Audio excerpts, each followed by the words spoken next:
Sejam muito bem-vindos a mais um quadro do SOS Físio em Ortopedia. E nesse aqui a gente vai falar sobre os pontos-chave da anatomia e biomecânica do joelho. Bom, o que a gente pode falar, né, ou começar falando sobre a anatomia e biomecânica dessa articulação? O joelho é uma articulação do tipo gínglimo, então além das superfícies articulares composta, né, por 3 ossos, seria então a porção distal do fêmur, a porção proximal da tíbia e a patela, né, repousando ali sobre a região anterior do fêmur, mais conhecida como tróclea. Essas superfícies articulares, mais especificamente esses pontos que eu acabei de comentar com vocês, eles são recobertos pelo que a gente chama de cápsula articular. Então, a articulação do tipo gínglimo do joelho também é chamada, né, ou classificada aí dentro dos princípios da anatomia de uma articulação sinovial. O fato dela ser recoberta pela cápsula articular, na face interna dessa cápsula apresentar o que a gente chama de membrana, né, sinovial, produzindo e absorvendo o líquido sinovial, todo esse complexo configura o que a gente chama de articulação sinovial, tudo bem? Então, além desses 3 ossos, né, a gente tem algumas características específicas nessas superfícies articulares, características ou pontos anatômicos, né, responsáveis ou relacionados, então, à inserção de ligamentos, músculos, tendões e todo aquele complexo ósseo-mioarticular que configura a articulação do joelho, né? A gente chama essa articulação de articulação do tipo gínglimo, porque é o nome que a gente dá para a articulação que faz movimento de flexão e extensão. Por muito tempo, e talvez ali na anatomia da faculdade, a gente simplesmente associa o joelho a uma articulação que faz flexão e extensão, né? Então, os macromovimentos seriam esses. Tá? E por isso a gente chama ela popularmente de articulação do tipo dobradiça ou gínglimo. Mas aqui a gente vai entender e resgatar alguns pontos importantes.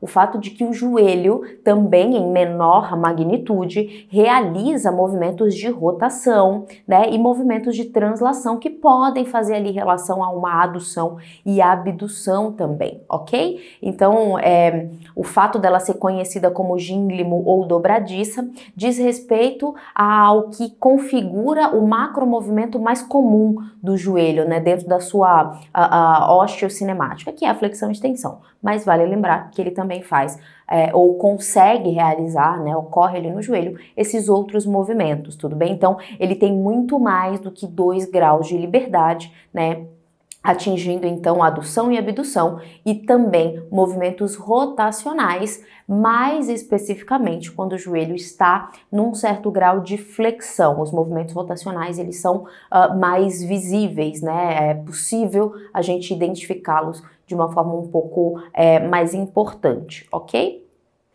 Então agora, de forma específica, nós vamos falar de cada uma ou das particularidades de cada uma das superfícies articulares que compõem a articulação do joelho. A primeira delas é o fêmur distal. Bom, então vindo ali do corpo do fêmur, né, dali daquele eixo longitudinal do fêmur, as primeiras proeminências ou a primeira particularidade óssea que a gente pode destacar aqui, como nós podemos ver aqui pelo mouse, são os epicôndilos. Epicôndilo medial e epicôndilo lateral. Eles são chamados de epicôndilos porque eles são pequenos côndilos que estão acima, né, dessas 2 proeminências e protuberâncias ósseas, desses 2 blocos de osso que configuram o final, né, de forma bem abaulada, convexa ali, que configuram o final do fêmur, que são os côndilos femorais, tanto medial quanto lateral, ok? Então, acima deles, a gente encontra os epicôndilos. São pontos de inserção bem específicos, né? Então, por exemplo, o epicôndilo lateral, nele se insere, dentre outras regiões ali, parte, por exemplo, da fáscia lata, né? Ou do tensor da fáscia lata, vindo, então, pela fáscia lata ou trato iliotibial, né? Então, são estruturas bem específicas. O epicôndilo medial, ele é ponto de origem de um ligamento importante, que é o ligamento colateral medial do joelho. Então, é interessante que a gente saiba identificar essas duas estruturas ósseas. Quanto aos côndilos femorais, eles não são iguais, eles apresentam configuração, né, morfologia, inclusive bem distintas entre eles. Ambos são convexos, né, mas eles apresentam tamanho e disposição morfológica bem diferente. Então, por exemplo, o côndilo femoral medial, ele é maior, mais robusto, ele é mais distal, inclusive. Então, se eu observo os dois côndilos aqui, um do lado do outro, o medial ele é mais profundo, né? Ele se projeta mais para a região distal e ele também é mais posterior. Ele tem um bloco, né? Ele é muito mais robusto na região posterior do joelho quando comparado ao epicôndilo lateral, ao côndilo femoral lateral, tá? Então, isso tem uma relação direta com o que seria da morfologia da tíbia também, o côndilo femoral, o côndilo tibial medial, e também tem uma relação com a configuração morfológica da patela, tá? Então tudo está muito interligado, pelo menos no que a gente chama de joelho típico, né, da maioria de nós aqui, tanto homens quanto mulheres, ok? De forma típica, essas morfologias vão se encaixando e tem uma relação entre elas. Assim como o côndilo femoral medial é maior, mais robusto e mais distal, o côndilo femoral lateral tem uma particularidade em especial. Ele é mais anteriorizado, ok? Que o côndilo femoral medial. Então ele é mais proeminente na região anterior, o que faz com que, ao ser visto de frente, quando você observa o joelho numa vista ali frontal, como eu estou destacando aqui para vocês, eu tenho uma região maior aqui na frente, né? Inclusive com mais área de cartilagem, tá? Hialina, que é a cartilagem que recobre as superfícies articulares, e assim eu consigo identificar que aquela região corresponde ao côndilo femoral lateral, tá? A junção anteriormente, né, numa visão anterior, entre esses dois pontos anteriores do côndilo femoral lateral e do côndilo femoral medial, a esse ponto a gente dá o nome de tróclea, e é exatamente a tróclea que recebe a patela, formando então o que seria a articulação femoropatelar. A melhor forma que a gente tem para identificar, né, inclusive a morfologia da tróclea, é quando o joelho está em maior flexão, que é o que a gente está vendo aqui na figura mais inferior da tela de vocês, né? Essa posição aqui do joelho, inclusive, ela é assumida quando a gente vai fazer uma radiografia, né, para identificar a morfologia e a qualidade, as características da articulação femoropatelar. Essa visão aqui a gente chama no raio-x, por exemplo, de uma incidência que seria axial de patela, né? Então eu tô vendo a patela ali meio que de baixo para cima, tá? E aqui nessa mesma visão eu consigo quantificar a angulação da tróclea, tá? Isso é importante. Esse V que é formado entre a região anterior do côndilo femoral lateral e do côndilo femoral medial tem uma angulação típica, tá? Que gira ali em torno de 130 a 135 graus. Isso é o que a gente espera, tá? De angulação da tróclea. Quando essa angulação está muito maior, próximo ali, né? Aumentando próximo de 180 graus, eu tenho o que a gente chama de tróclea displásica. É uma tróclea rasa, existe pouco anteparo ósseo de um lado e outro ali das paredes anteriores do côndilo femoral e lateral. Isso não é algo interessante, uma vez que a patela, ao repousar ali na frente da tróclea, precisa desse anteparo ósseo, né, da tróclea mantido ali em volta de 130 graus, 135 graus. Se eu não tenho anteparo, a patela fica mais solta, né, mais instável ali na região da tróclea, o que tem uma relação direta com casos de instabilidade femoropatelar, em que a patela, né, ao não ter esse anteparo ósseo lateral e medial, acaba luxando, né, normalmente para a região lateral, tá? Um outro ponto importante do côndilo femoral lateral é que o fato dele ser mais anteriorizado faz com que esse anteparo, né, essa parede lateral da tróclea seja maior do que a parede medial. Então, quando eu tenho uma tróclea rasa, normalmente a patela acaba se deslocando para a lateral. Existe um eixo, né, um princípio mecânico já trazendo a patela para a lateral, quando eu não tenho uma tróclea de configuração morfológica típica, é comum que a gente apresente, né, que o paciente apresente deslocamento lateral da patela, ok? Então, quando eu observo essa radiografia ou essa incidência da patela, né, em axial, a região em que eu vejo maior disposição óssea, né, então uma região muito maior do que a outra na tróclea, eu já sei que ali deve ser, né, o côndilo femoral lateral, ou a região lateral do joelho, porque de fato esse anteparo ósseo lateral do côndilo femoral é maior, ok?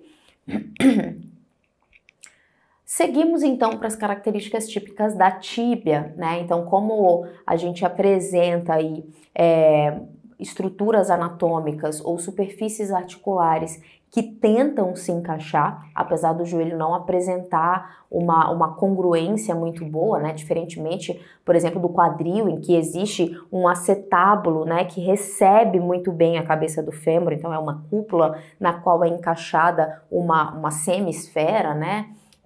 Que seria a cabeça do fêmur. Aqui no joelho a gente não tem isso. A gente tem duas estruturas convexas, que são os côndilos femorais, que repousam em uma estrutura que é o platô tibial, né, de forma geral, praticamente plana, tá? Mas é por isso, inclusive, que no joelho a gente dispõe ainda mais da integridade dos ligamentos e estruturas moles para manter a congruência e estabilidade dessa articulação, né? Mas, de fato, apesar dessas superfícies convexas estarem repousando basicamente em uma superfície plana, que seria o platô tibial, essa superfície ainda tem algumas características interessantes. Então, assim como o côndilo femoral medial ele é maior e mais robusto, o côndilo tibial medial tende também a ser maior, né, e mais robusto, tá? Que o côndilo tibial lateral acaba sendo um pouco menor, certo? Isso é interessante, assim como o côndilo femoral medial, ele acaba sendo mais distal, ele se projeta, né, mais distalmente que o lateral. Isso faz com que a superfície articular do côndilo tibial medial seja ligeiramente côncava para receber aquele côndilo femoral mais distal, né, um pouco mais proeminente para distal. Já a superfície articular do côndilo tibial lateral, ela tende a ser mais plana ou, em alguns casos, até convexa, na tentativa de chegar, né, numa equalização ali dessas duas alturas, digamos assim, dos dois côndilos femorais, um pouco mais distal que o outro. Ok, então, côndilo tibial lateral menor, né, em robustez óssea, digamos assim, e talvez mais plano ou até um pouco convexo. Côndilo tibial medial maior e um pouco mais côncavo para receber o côndilo tibial medial. Assim como a gente tem uma similaridade entre os dois côndilos da tíbia com os do fêmur, a gente também vai apresentar uma similaridade de características dos meniscos, né, tanto medial quanto lateral, em relação aos côndilos ou às características morfológicas dos seus côndilos equivalentes, côndilo tibial medial e côndilo lateral, tibial lateral, né? Isso porque os meniscos eles estão intimamente relacionados, eles estão fixos, inclusive, nos dois platôs, né, nos dois planaltos tibiais ali equivalentes, tá? Então, esses meniscos estão fixos por uma série de ligamentos, né? A gente tem aí o que a gente chama de ligamentos coronários, que são ligamentos que juntam mesmo essa questão periférica, né, aquela região periférica dos meniscos aos côndilos, né, e alguns outros ligamentos que a gente vai ver aqui no decorrer da nossa aula, tá? Mas aqui, ó, observando essa mudança, né, que acontece aqui, eu tenho o platô tibial inteiro sem nenhum tipo de incremento e logo em seguida eu tenho uma representação do que seriam os meniscos. Então, eu não sei quantos de vocês lembram aqui, mas na faculdade a gente aprende uma regrinha, né, que é a regra do Citroën, para dizer ou relacionar o C com o menisco medial e o O do Citroën com o menisco lateral. A gente sabe agora, né, ou deduzindo essa questão dos meniscos em relação à característica morfológica da tíbia, a gente não vai mais precisar fazer a relação. A gente simplesmente vai lembrar que o fato do côndilo tibial medial ser maior faz com que o menisco medial acabe sendo maiorzão também. E aí ele vira esse formato de C, né, que é o que a gente está vendo aqui, esse menisco mais aberto, tá? Em contrapartida, num côndilo tibial menor, né, menos robusto, a gente tem um menisco menor também e ele acaba tendo a semelhança ao O, né, da regrinha lá do Citroën, que é esse exemplo aqui que a gente tem desse outro lado, tá? Então aqui nesse joelho, visto de cima, eu sei que o menisco que eu tô enxergando aqui, eu pelo menos do meu lado direito, é o menisco medial, por ser maior, né, mais próximo de um C, e o meu menisco do meu lado esquerdo é o menisco lateral, por ser menor e mais próximo, parecido com o O, tá? Os ligamentos coronários eu não tô vendo aqui, porque ao ver de cima eu não vejo, né, essa questão da periferia, mas já lembrando que parece uma linha, assim, costurando, né, uma série de linhas costurando a região periférica dos meniscos, encaixando essa região na borda dos platôs tibiais, tá? Mas aqui eu consigo enxergar um outro ligamento, que é bem característico e nos ajuda, inclusive, a saber o que é anterior e o que é posterior nesse joelho visto de cima, que é o ligamento transverso, tá? O ligamento transverso aqui dos meniscos, ele liga os dois cornos anteriores dos meniscos, tá? Então, só para que a gente se situe, né? Os meniscos têm uma região lá na frente, que a gente chama de corno anterior, né, que eu tô apontando aqui para vocês. A gente tem essas duas regiões aqui atrás, né, do menisco lateral e medial, que é o que a gente chama de corno ou cornos posteriores, e o corpo do menisco, que é o que está aqui, né, na interlinha entre essas duas regiões de corno anterior e posterior, tá?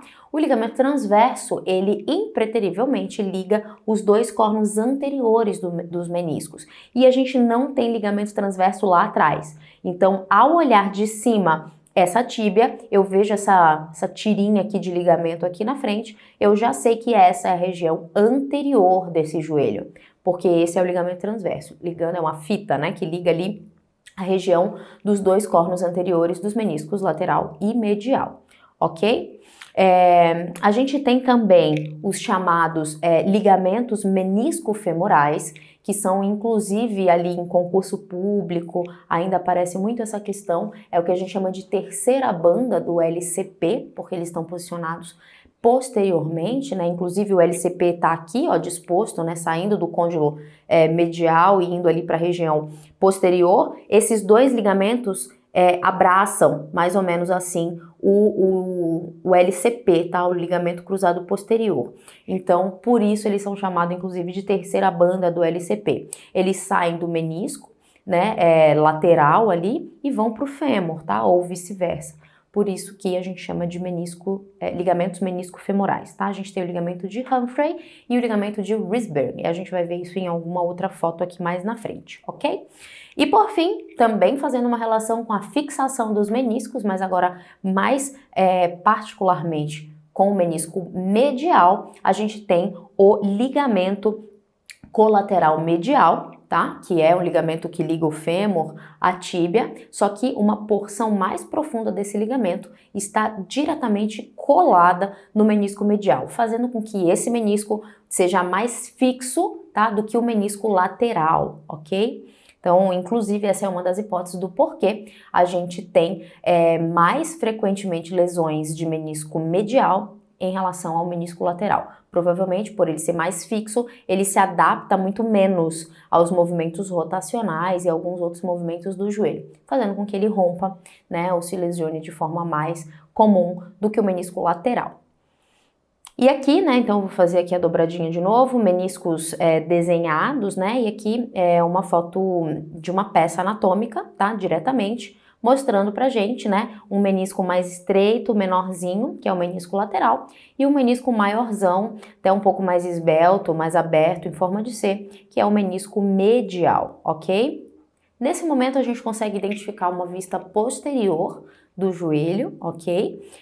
Eu consigo identificar que aqui é o côndilo lateral, o côndilo femoral lateral. Consigo identificar aqui, ó, essa tira, essa fita, que ao longo dela não existe fixação em nenhuma outra parte, que não no epicôndilo femoral, né, no epicôndilo lateral, e vai ali para a cabeça da fíbula lá embaixo, passando até o platô tibial. Esse é o ligamento colateral lateral. Aqui na frente a gente vai falar dele, mas ele também me ajuda nesse senso de posicionamento ao olhar para o joelho, ok?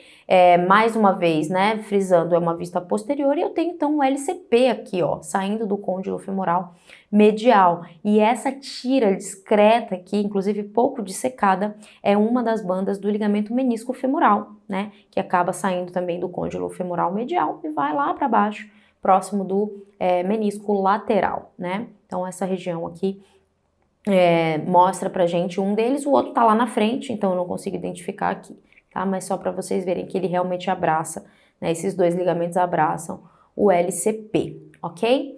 Vale a pena a gente lembrar que, diferentemente do que a gente imaginava, em que os meniscos eles simplesmente estariam ali para melhorar o amortecimento na articulação do joelho, a gente sabe hoje que essa fibrocartilagem, né, que são os meniscos são estruturas de fibrocartilagem, uma cartilagem mais densa, mais rígida do que a própria cartilagem hialina. Essas estruturas, antes de qualquer outra coisa, elas estão ali para melhorar a congruência do fêmur com a tíbia. Lembrem lá no comecinho da aula em que eu comentei com vocês que a gente tem uma congruência óssea ruim comparada a outras articulações. Ela é ruim no joelho, por quê? Eu tenho duas estruturas convexas, né, bem convexas, que são os côndilos femorais, repousando sobre uma estrutura praticamente plana, que seria o platô, o planalto tibial, certo? Então, para que essa estrutura da tíbia consiga aumentar, né, a área de contato para receber as estruturas convexas dos côndilos femorais, a gente tem então os meniscos.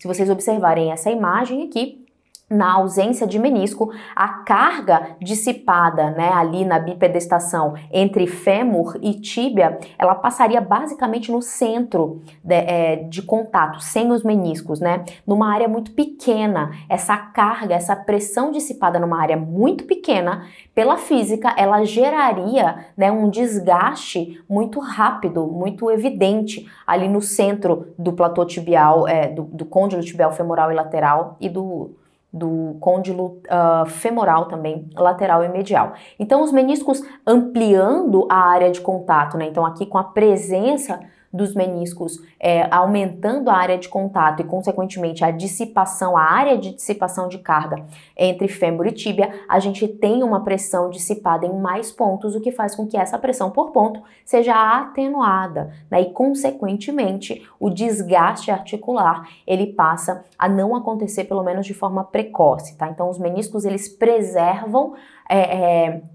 a integridade do joelho, certo? Por aumentar a área de dissipação de carga que acontece, né? O que ocorre nessa articulação. Por isso que é muito raro, deveria ser muito raro, a ressecção do menisco de forma total, né? Então a gente sabe que em casos muito extremos, hoje em dia a gente faz ressecção de menisco, porque eles precisam ser preservados a qualquer custo, tá? Inclusive ressecção parcial, a menissectomia parcial, tem sido bem pouco indicada, também porque a gente identifica um aumento precoce, né? Um avanço mais rápido de artrose na presença de menissectomia parcial. Uma outra coisa importante é que essa estrutura apresenta, tanto o lateral quanto o medial, uma baixa vascularização. A vascularização que acontece, o que está presente nos meniscos, ela ocorre basicamente na sua periferia. A região de corpo mais central do menisco, ela é pouco ou nada vascularizada, certo? Então, aqui pela imagem a gente consegue observar, né? São ramos das artérias geniculadas que tocam ali na periferia dos meniscos. Isso aqui é uma das características que fazem com que o cirurgião eleja uma sutura ou uma menissectomia, né? Quando a lesão, dentre outras coisas, ela está presente na região mais periférica do menisco, ela tem potencial de cicatrização por conta da vascularização. Então, é possível fazer uma menissectomia. Quando essa lesão, ela acontece mais no centro ou na região mais interna dos meniscos, não é possível fazer uma sutura meniscal, porque ali não existe potencial de cicatrização, uma vez que a cicatrização só ocorre na chegada da vascularização, certo? Então, isso aí também é uma característica muito importante.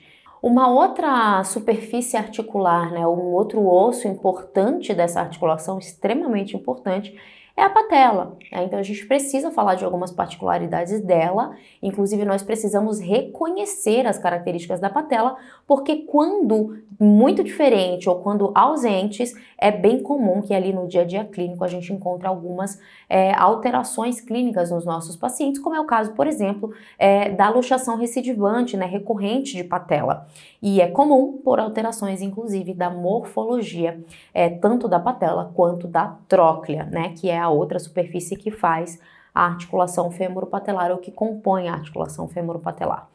Bom, a patela é um osso sesamoide, então ela é basicamente um osso acessório do corpo, só que diferentemente de outros sesamoides que não tem uma função muito definida, a patela é o maior osso sesamoide do corpo humano e tem uma função muito clara, extremamente clara, que é de aumentar a vantagem mecânica do quadríceps, e já já a gente vai entender um pouco mais a respeito disso.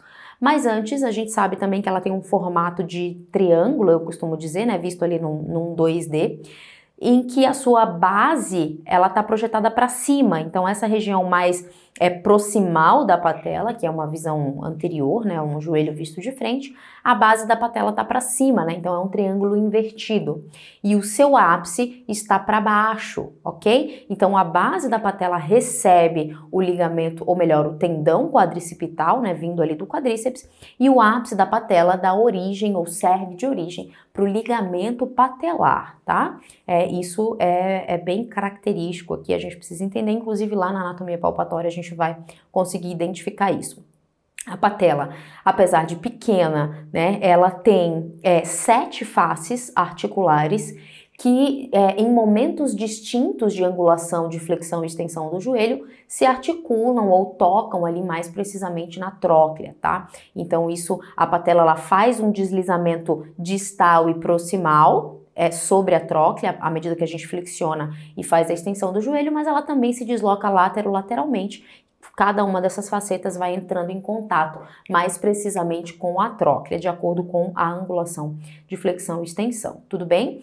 Nós temos então, pela característica, tá, mais proeminente, né, do côndilo femoral lateral, na patela eu também tenho essa face lateral dela maior, né, fazendo jus a um encaixe mais congruente com essa face do epicôndilo, perdão, do côndilo femoral lateral.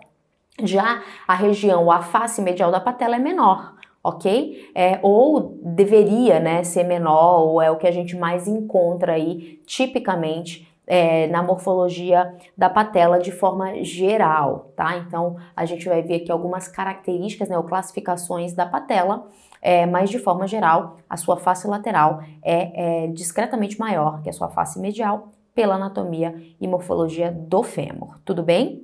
Uma outra característica importante aqui, que tem uma implicação clínica muito séria, né, muito direta, é o fato de que a cartilagem retropatelar, a cartilagem hialina que recobre a região posterior da patela, é uma das mais espessas do corpo humano. E isso não é à toa, né, sobre o joelho, em diferentes condições do dia a dia e de atividades esportivas, passa-se uma magnitude de carga extremamente alta, então a cartilagem retropatelar de fato ela precisa ser bastante espessa.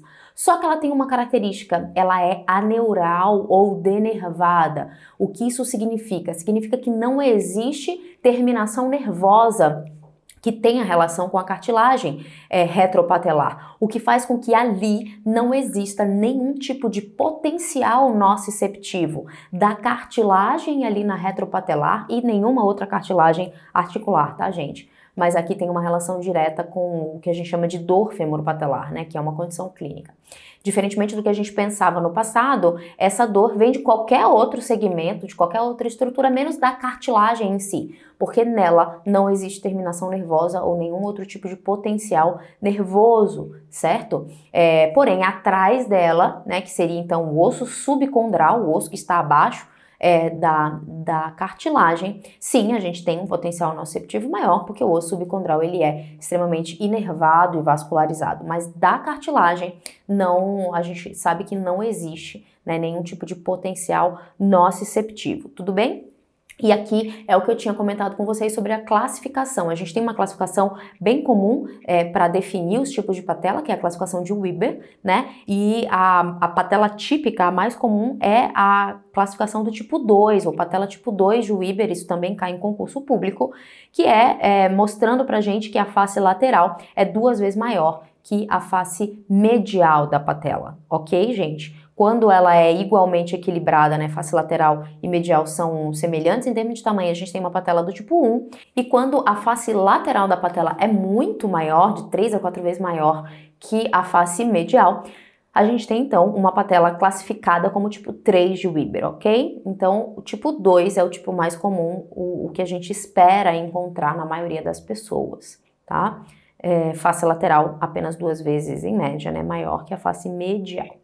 Quando eu falo para vocês, ou quando vocês ouviram ali dentro da anatomia e biomecânica da faculdade, que a patela, ela aumenta a vantagem mecânica do quadríceps, ou ela dá vantagem mecânica para o quadríceps, talvez isso tenha ficado só decorado aí. Mas a minha ideia hoje aqui com vocês é tentar esclarecer e fazer com que vocês entendam o que é esse aumento de vantagem, por que, né, a gente atribui à patela a responsabilidade de aumentar a vantagem mecânica do quadríceps. Isso basicamente tem a ver com a fórmula do torque, né, que é a capacidade do quadríceps, então, de gerar um movimento no joelho, certo? Então não é só força, é torque, né, que a força gerada sobre um eixo de movimento gera, então, um torque, e lembrando aqui que esse torque é o que a gente chama de torque interno, né, que seria então o torque, ou a capacidade de gerar torque